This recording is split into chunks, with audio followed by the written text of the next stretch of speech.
Mən sizdən xahiş edirəm ki, sabahdan hər bir şey bu eynə ilə baxın. Dünyada baş verən İslam cəmiyyətində, İslam ümmətinin daxilində baş verən proseslərə. O düşmən var, dövlətlər, kənardan müdaxilə edənlər, onlar önəmli mövzu deyil. Onlar çox güclü də deyil. Onların din daxilində, bizim daxilimizdə təməlləri, dayaqları olması, onların bir saniyə mövcud olmaq haqları yoxdur. Ca'əl haq və zəhəqəl batil. Haqq gəldi, batil aradan getdi. Ca'əl haqqı fasilə vermir. Ca'əl haq nə deməkdir? Ca'əl haqq xalis şəkildə zuhur eləməsi. O nə deməkdir? Yəni, haqq tərəfdarların içində xalisləşmə, təmizləşmə, ələk prosesi getməlidir. Vilayətə bağlılar qaldısa, hamısı haqq cəbhəsində, vəssalam, batil məhv oldu. Çünki onun haqqın içində söykənəcəyi var, onun hesabına mövcuddur.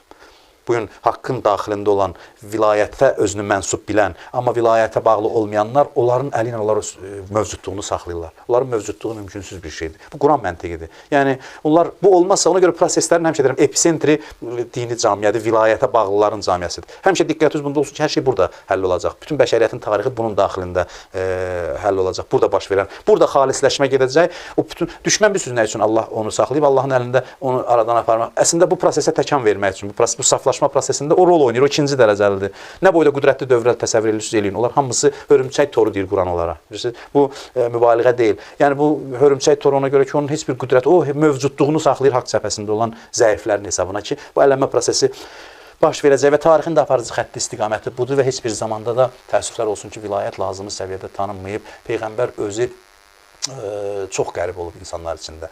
Özü buyurur ki, Uziyə nəbiyyün müslümə uzid. Heç bir Peyğəmbər mənim qədər əziyyət çəkmədi. Heç bir Peyğəmbər mənim qədər əziyyət çəkmədi. Və iş belə gəlib çatırdı ki, Peyğəmbər özü çox sözləri cəmaatda deyə bilmirdi. Bir dənə bir misal deyim.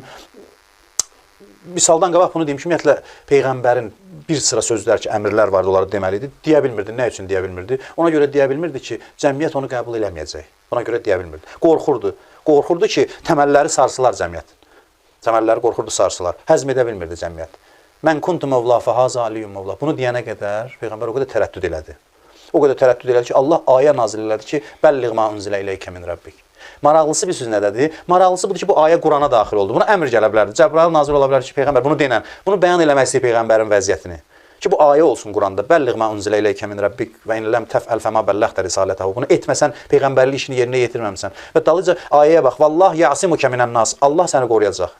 Görün, nə qədər tərəddüdü var idi, qorxusu var idi ki, söz yerə düşmək məsələsi yox.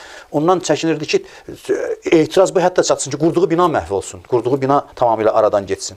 Və sübut olundu ki, Peyğəmbəri o cəmiyyət qəbul eləmirdi.